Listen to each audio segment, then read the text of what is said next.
So, Chapter 4 PowerPoints, right? This chapter is talking about market failures, public goods, and externalities.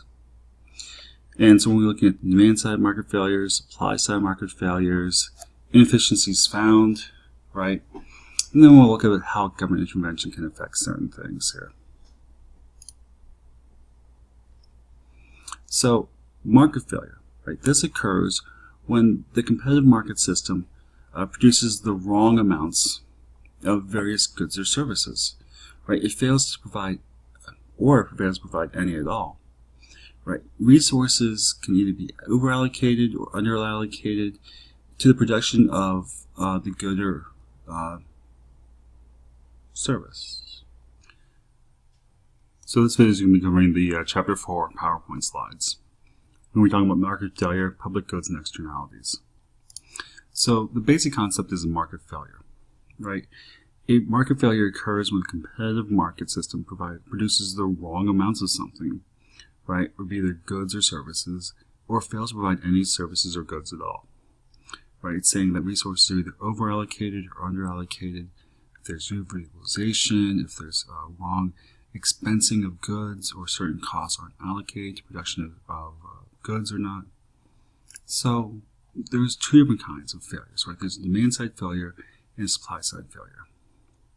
Demand side failure occurs because there are situations where it is impossible to charge all consumers or any consumers, right, the price that they are truly willing to pay. A public fireworks display, right, is an example of where people don't have to pay to enjoy the display. Private firms will be unwilling to produce outdoor displays as it would be impossible to raise enough revenue to cover production costs. Right? Generally, firms can't prevent people from watching the fireworks if they didn't pay. Now, supply-side market failures occur because there are extra costs associated with producing the good, right? But the extra costs are not reflected in the supply.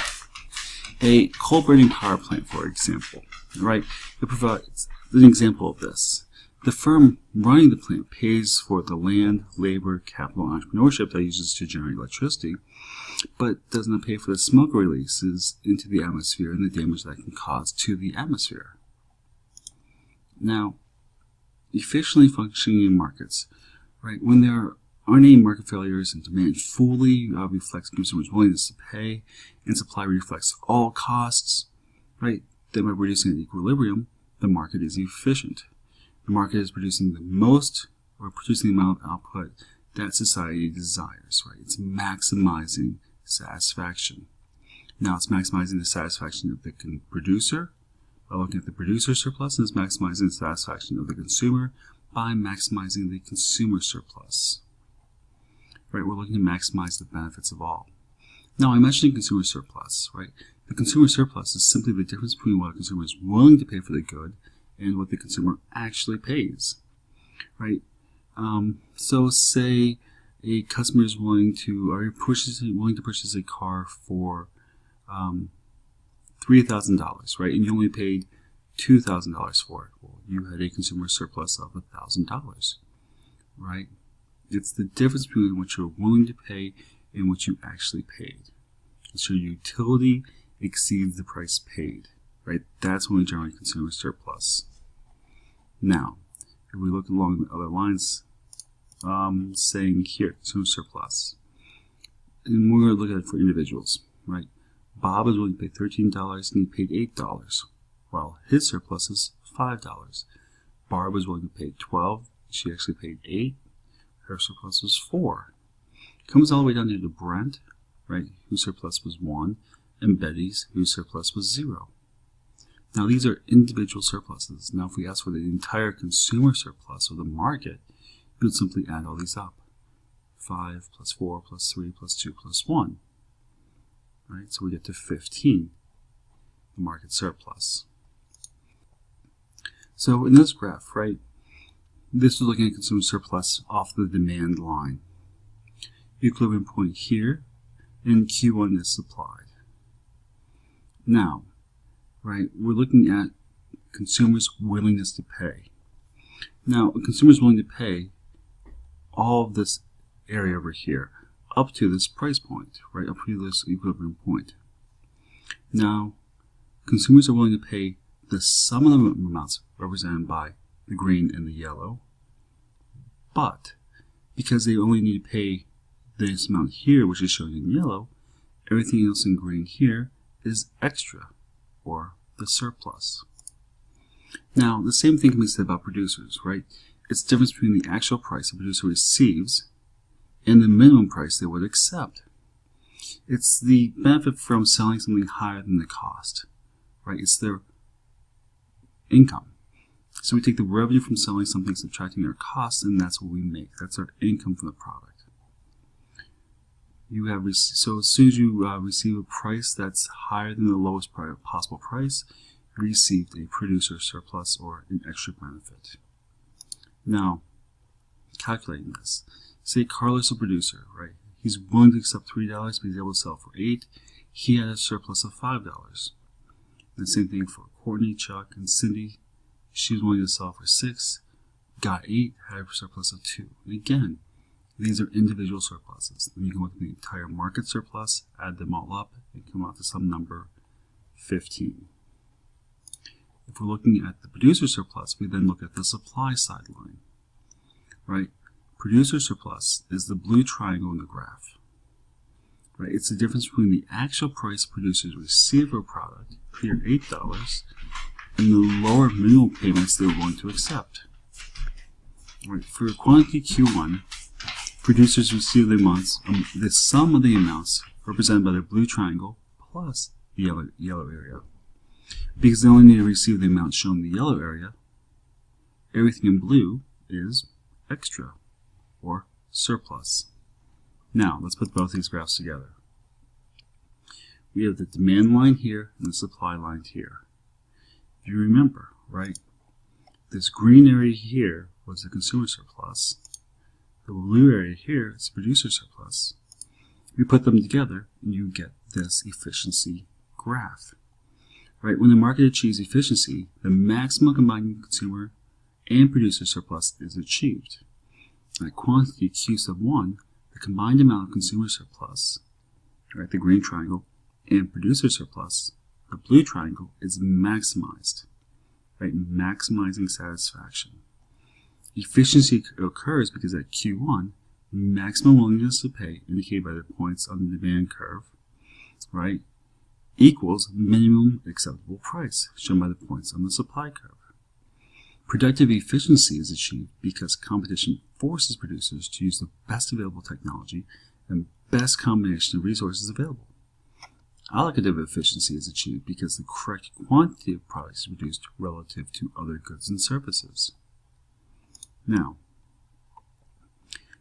there's what happens to be an efficiency loss, right? We call efficiency loss a DWL, or a deadweight loss.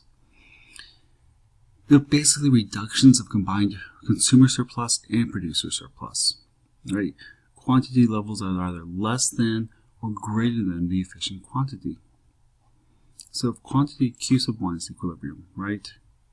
And so we go to Q sub 2, it's going to create an efficiency loss. This triangle, right, DBE, right, is showing the efficiency loss associated with underproduction at output Q sub 2. Right, so we can only produce this much. What's going to happen here? Now, on the other side, right, this can be an efficiency loss from overproduction. We overproduced this, right, in this triangle, right, FBG. Quantity levels that are either less than or greater than the efficiency quantity Q sub 1 create efficiency losses. Now, private goods are produced in the market because they have rivalry, right? One's use of the goods makes it unavailable for others. An apple, one person can purchase an apple, right? One person can purchase a car. One person can purchase a house, right? And they come in units small enough to be afforded, right, by individual buyers. Private goods, then, are subject to excludability, the idea that those unable and unwilling to pay do not have access to the benefits of that product, right? Because you didn't pay for my car, you can't use my car. Now, since the goods have rivalry and excludability, private firms can produce and sell the goods for a profit. On the flip side, we look at public goods, right? They have non-rivalry and non-excludability. Simply put, non-rivalry means that when one consumes the good, this does not preclude another person from consuming the good. A radio station, just because I listen to the radio station doesn't mean you can't listen to the same radio station if you have a radio. And then non-excludability, right? Grocery store or an apple, right? They can prevent somebody from going to this grocery store to buy an apple. They're exclusionary. Non-excludability means you can't prevent somebody looking up the sky and watching a fireworks display. They can just see it. Now, if they have both these, right, non-rivalry and non-excludability, we consider it to be a public good. And because it's a public good, then they're generally offered for free because there's no way to incentivize a supplier to produce these goods. Therefore, since no supplier is willing to produce them, the government generally steps in and starts producing them themselves. Right? National events, public music concerts, outdoor fireworks displays are all examples of public goods. Now, demand for public goods. Now we're going to say there's two individuals, right? If we have some quantity of public good of 1, Adam's willing to pay $4, Benson's willing to pay $5, the collective willingness to pay is $9. The same thing is $5, right? Adam's willing to pay 0, Benson's willing to pay 1, right? The collective willingness to pay for a public good is $1. This is horizontal summation, right? We're going across the line. Now, we notice the schedule that the price quantity schedule is reflecting demand, okay?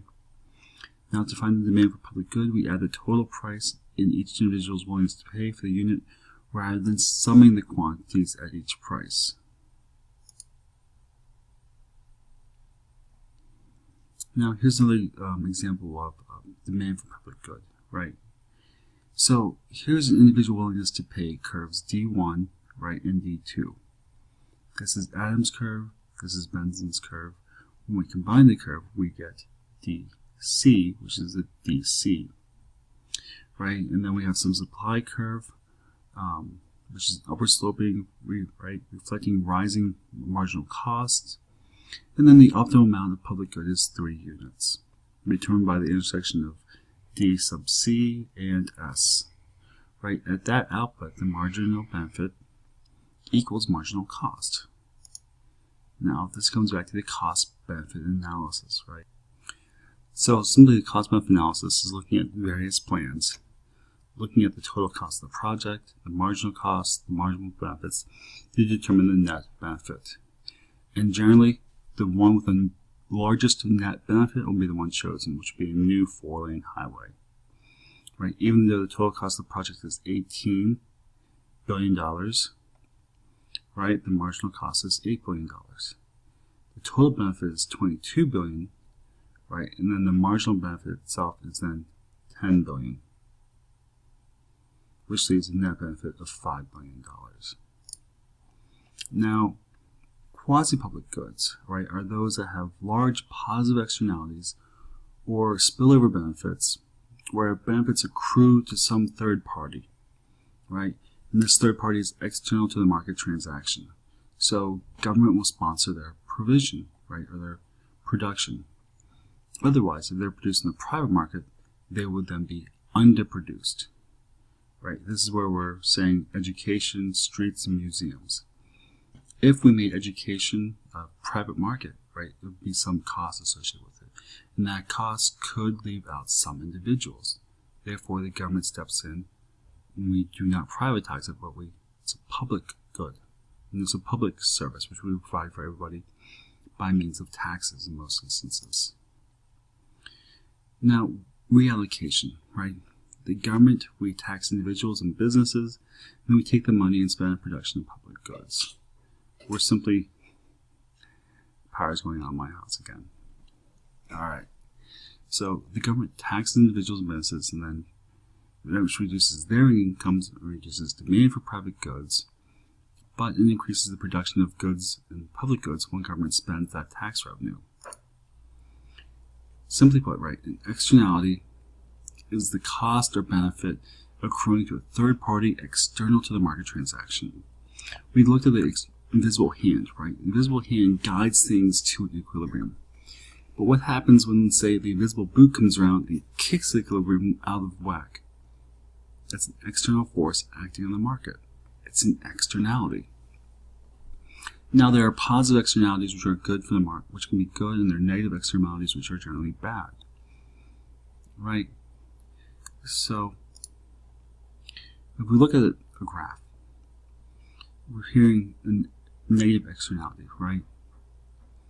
Over allocation of resources, right? We go from supply sub S to supply sub T, right? The total cost supply curve, say through taxes, right? It's reducing supply because it increases costs. And it's creating a difference, right? That's negative externality. So when positive externalities accrue to this society, right, the market demand curve D, right, shifts to D2. Equilibrium here, some equilibrium quantity, then shifts to this new equilibrium quantity. It's a positive shift, right? Equilibrium, right, is less than the optimal output, and the efficiency loss, again, is XYZ.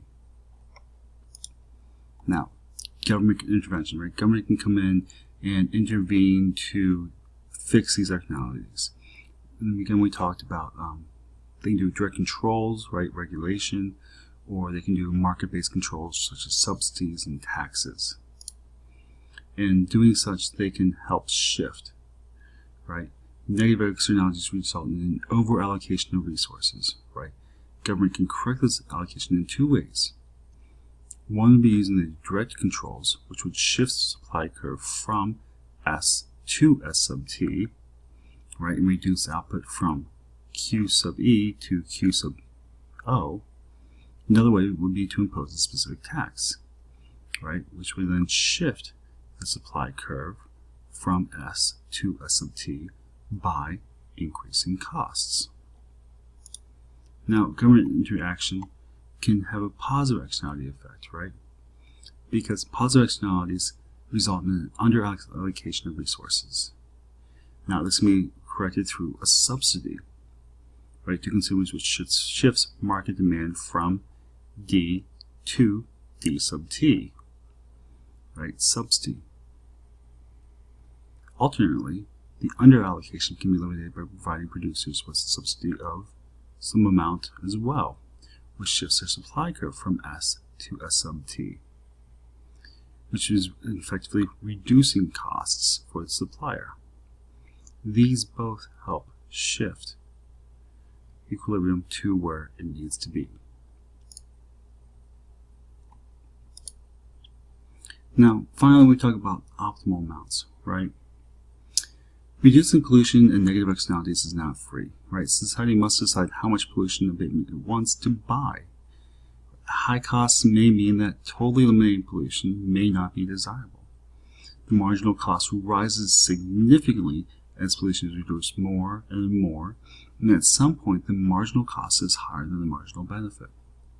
Additional actions to reduce pollution will therefore lower society's well-being because total costs will rise more than the total benefits.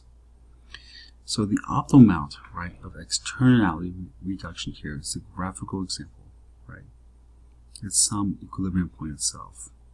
So pollution abatement occurs at Q1, where society's marginal cost and marginal benefit reducing the spillover are equal. Now, one of the last concepts we're going to talk about here is the Coase theorem, or the Coase theorem, right? It's under the right conditions, private bargaining can solve externality problems. Thus, government intervention may not always be necessary. Governments can have a role in the economy to correct externalities, right? But socially optimal amount of externality abatement can occur, right, when the society's marginal cost and marginal benefit for reducing the externality are equal. There's an example in the book about beekeepers, right? Farmers decided to start paying beekeepers for having the bees, and all farmers decided to pay because they need the beekeepers to come to their farms, right? And they didn't want the beekeepers to take the bees away from their farms, and that would really hurt their production, because farming was very reliant on bees for pollination. So they worked out their own economics for that without government intervention. And then one of the discussion questions this week, we'll be talking about controlling CO2 emissions, right? Discussing between cap and trade and carbon tax. So cap and trade basically sets a cap for the total amount of emissions, and it assigns property rights to pollute, right? Those rights can then be bought and sold. So you don't meet your quota, you can sell the remaining part of it to another company on the free market, make some cash for it, and then for them, it's cheaper to buy it than to change their production to reduce those carbon emissions. On the other hand, carbon tax, which basically raises cost of polluting, it's easier to enforce, and so you can get more into the details than that.